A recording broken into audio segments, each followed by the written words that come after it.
He wasn't a quarterback. He wasn't a coach. He was worse. A billionaire owner who hid behind luxury boxes and lawyers, while something much darker festered behind the scenes. These are the darkest scandals in NFL history. Stories so twisted and unhinged that even Netflix won't go near him. And first up, a man who treated an NFL franchise like his personal kingdom and almost got away with it. Now, if scandals were Super Bowls, Dan Snyder would have been the GOAT. He bought the Washington Commanders, formerly known as the Redskins, in 1999. And then he quickly started collecting lawsuits like they were trading cards.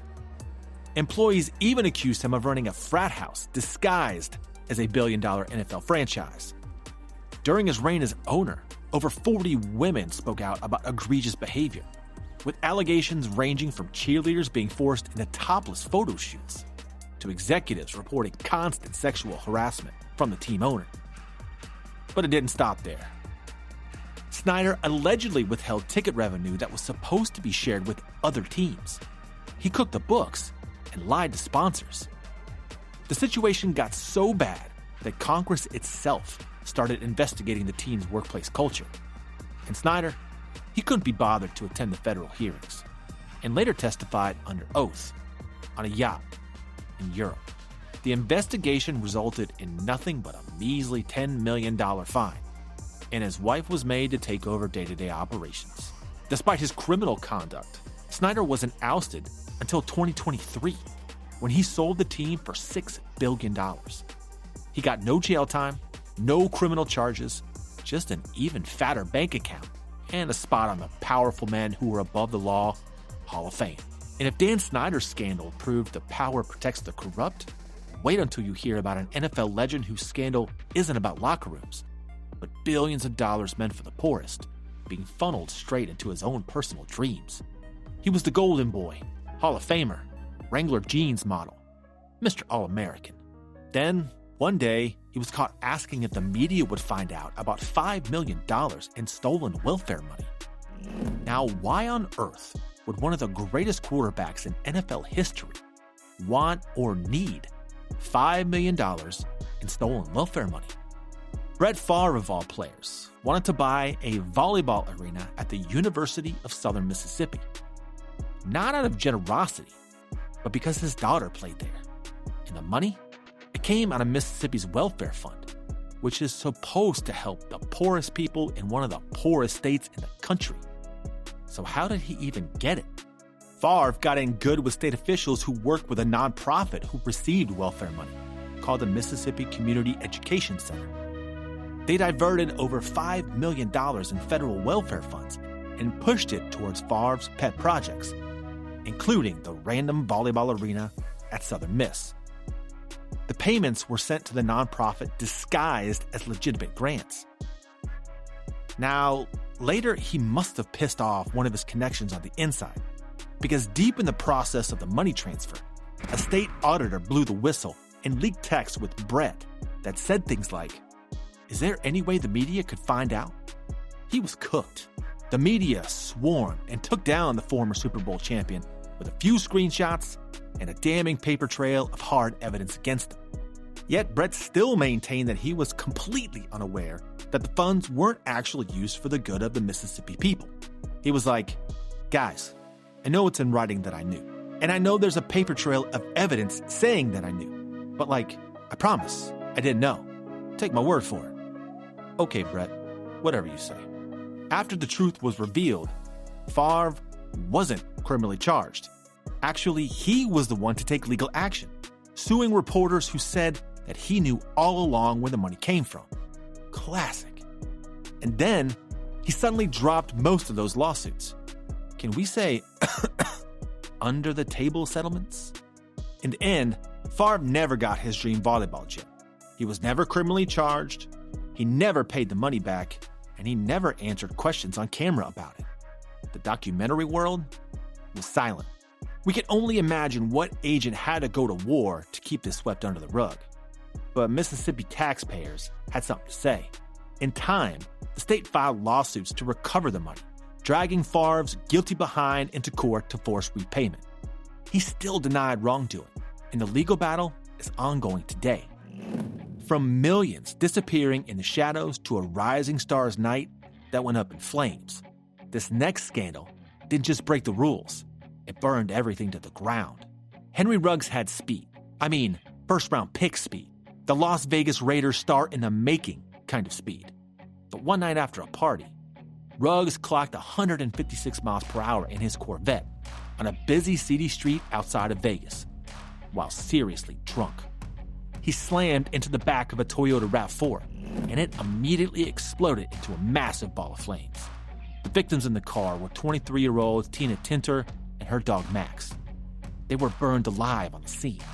Witnesses reported hearing her screaming from inside the flames.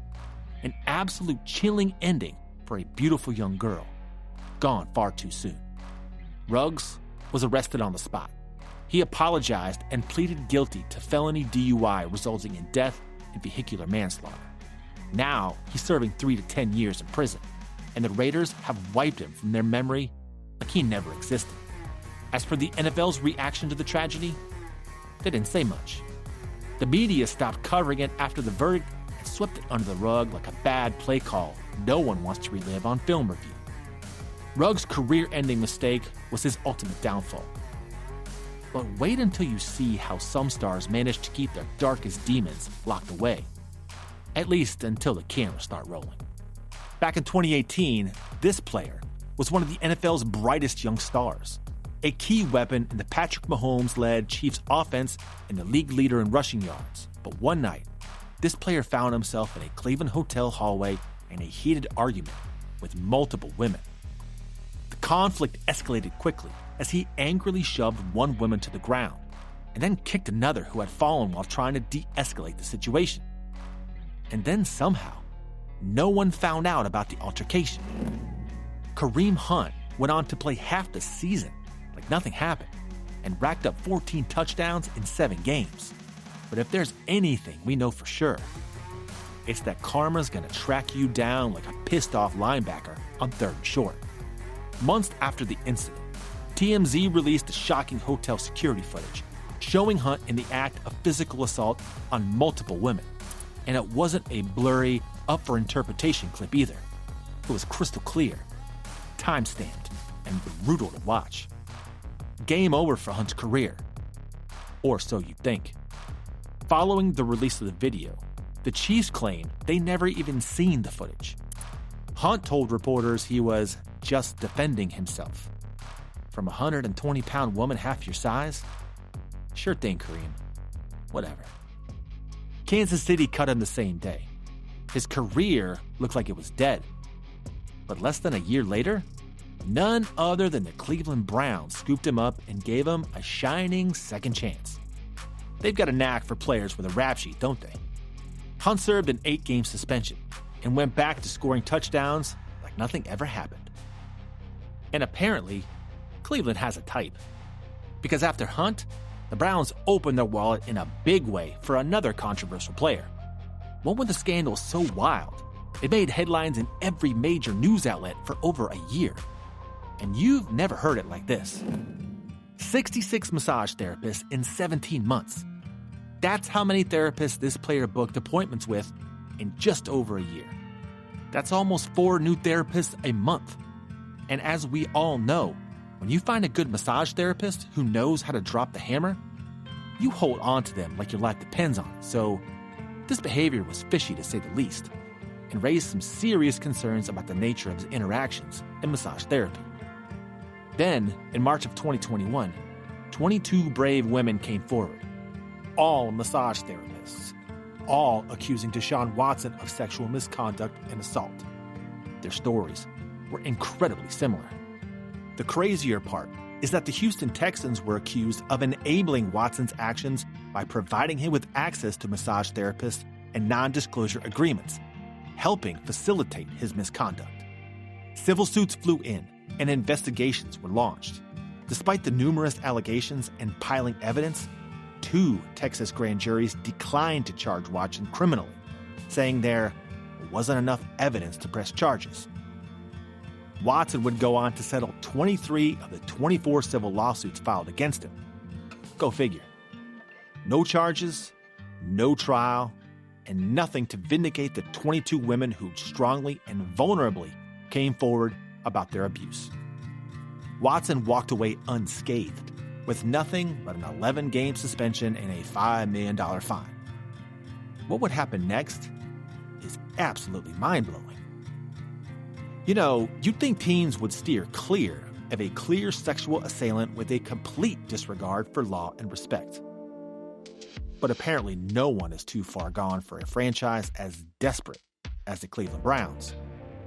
In March of 2022, the Browns backed up a dump truck of money filled with $230 million into Watson's Ohio driveway, the largest ever guaranteed contract for a quarterback. The NFL and the Browns tried to move on from the scandal, but it was impossible to forget the 22 women who came forward when the Browns' new star quarterback walked back onto the field.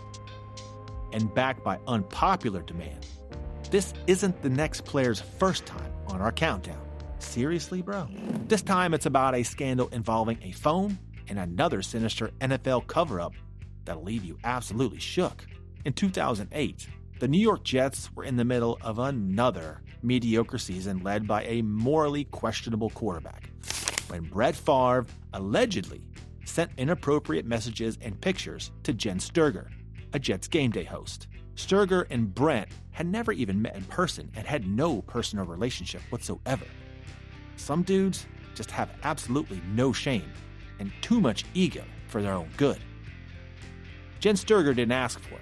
She just wanted to do her job as a game day reporter. And when she bravely came forward with her story, guess who got all the hate? Not Brent. Jen Sturger.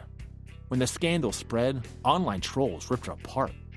They called her a gold digger, accused her of chasing fame, and flooded her inbox with messages like, "You're ruining a legend's life," and "just take the compliment." Some even blamed her for leading him on, just for existing in the same workplace. It was absolutely disgusting, and it really makes you question the world we live in.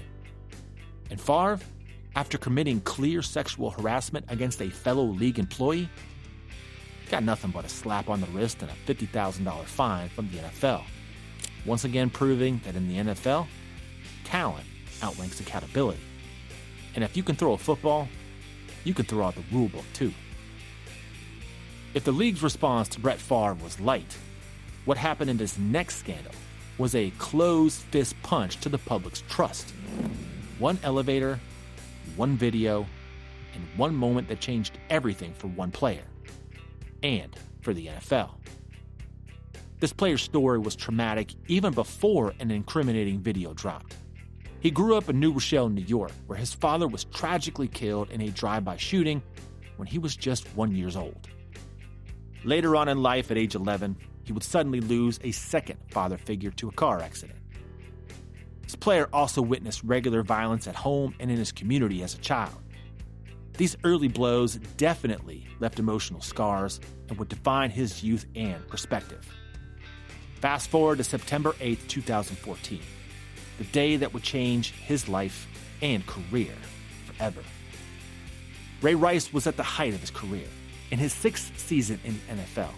He'd been selected for the Pro Bowl 3 seasons running and was still basking in the celebration of his first Super Bowl win with the Ravens. That preceding February, authorities were given a security cam video that showed Rice aggressively punching his fiancée, the mother of their then 1-year-old daughter, Raven, in an elevator. One clean hit. She dropped unconscious. Out cold. Rice dragged her out like luggage.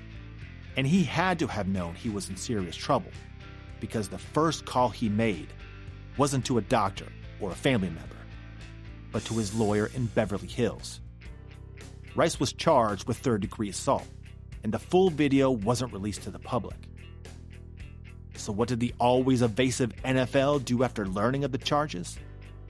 They gave Rice a 2-game suspension and a soft, "Please don't do it again." 7 months later, the always faithful TMZ got their hands on the full video and released it to the public. Outrage exploded over the brutality of the footage and the NFL's earlier leniency on him. Sponsors immediately pulled out from the Ravens and the NFL. And the league acted like they were completely shocked.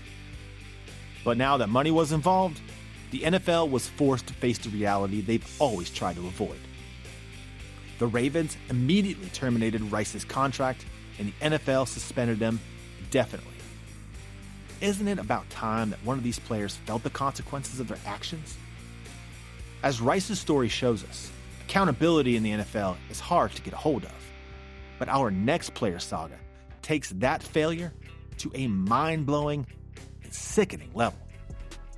This player didn't just have one accusation of sexual assault. He had two. Different years, different women. The first came in 2008 when Andrea McNulty, a hotel employee in Lake Tahoe, said Ben Roethlisberger called her to his room, claiming his TV was broken. She walked in with her toolkit and he shut the door. McNulty says he pinned her against the bed and wouldn't let her leave. No cameras, no witnesses. Just her word against a quarterback with 2 Super Bowl rings. Fast forward to 2010 when a 20-year-old college student in Georgia reported to the police that Roethlisberger had followed her into a bar bathroom. His bodyguard allegedly stood outside the door, blocking anyone from coming in. Ben assaulted her while her friends banged on the locked door, screaming for help. And as for the consequences, the district attorney said there wasn't enough evidence to prosecute. No charges filed, but the details were enough to make anyone shiver. The NFL, with their typical, quote, punishment, and handed him a cute little 6-game suspension, then quietly trimmed it down to 4. Roethlisberger came right on back to his team, won more games, and later received a retirement parade like nothing ever happened. Meanwhile, those women disappeared from the headlines. The league didn't mention them, and their trauma didn't matter. And fans cheered him off the field like he was the golden boy they'd always known and loved. Just when you think the NFL couldn't sink any lower on abuse scandals, along comes a star player whose violent past and shocking allegations came even before his time in the league, and he still got drafted anyway. We're sure he won't do it again. Boy, would the Chiefs eat their words on that one. In 2014, while still in college at Oklahoma State University, this player was arrested for punching and choking his then pregnant girlfriend. How low can you get? The girlfriend told officers he pinned her against a wall and punched her in the face.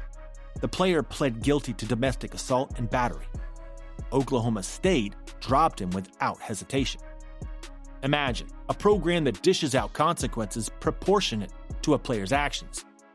What a novel idea. The player then transferred to West Alabama to salvage his career, where we guess they were more desperate for talent than they were for having any sort of moral fiber. 2 years later, everyone in the league seemed to forget, or more likely just didn't care about the player's checkered past. The Chiefs drafted one Tyreek Hill in 2016, who would later become known in the league as the Cheetah. And though fans grumbled and questioned the news, Tyreek went on to score 12 touchdowns, was named first-team All-Pro, and was selected for the Pro Bowl, all in his rookie season. Suddenly, all the winning seemed to make it easier to forget. Then during his 3rd season with the Chiefs, even more sinister allegations popped up. This guy is a shining example of what happens when players are never truly held accountable. This time, the allegations were for child abuse. His 3-year-old son had suffered a broken arm, and authorities opened an investigation. A leaked audio recording later surfaced, in which his fiancée, Crystal Espinal, discussed their son's injury with Tyreek. In the clip, Tyreek and Crystal's son reportedly said, "Daddy did it," while Hill made a disturbing comment. "You need to be terrified of me too," he said to his fiancée. When Johnson County, Kansas prosecutors reviewed the case, they declined to file criminal charges, stating the evidence couldn't prove Hill's responsibility for the injury. DA Steve Howe acknowledged he believed a crime occurred, but couldn't determine who caused it. And the NFL launched their own investigation, which basically meant a few phone calls and a measly press release. No charges were filed, and the Cheetah received no suspension. He was back in training camp in no time, like nothing had happened. And teams kept signing him because rules, or laws for that matter, don't seem to apply to the fastest and most talented. So there you have it, the top scandals often untold in the NFL. Now, we all know domestic violence in the NFL isn't new, but the pattern of not holding star players accountable for criminal acts is as clear as the condemning security footage. And the stories of countless survivors and victims that remain unvindicated to this day. The message is clear.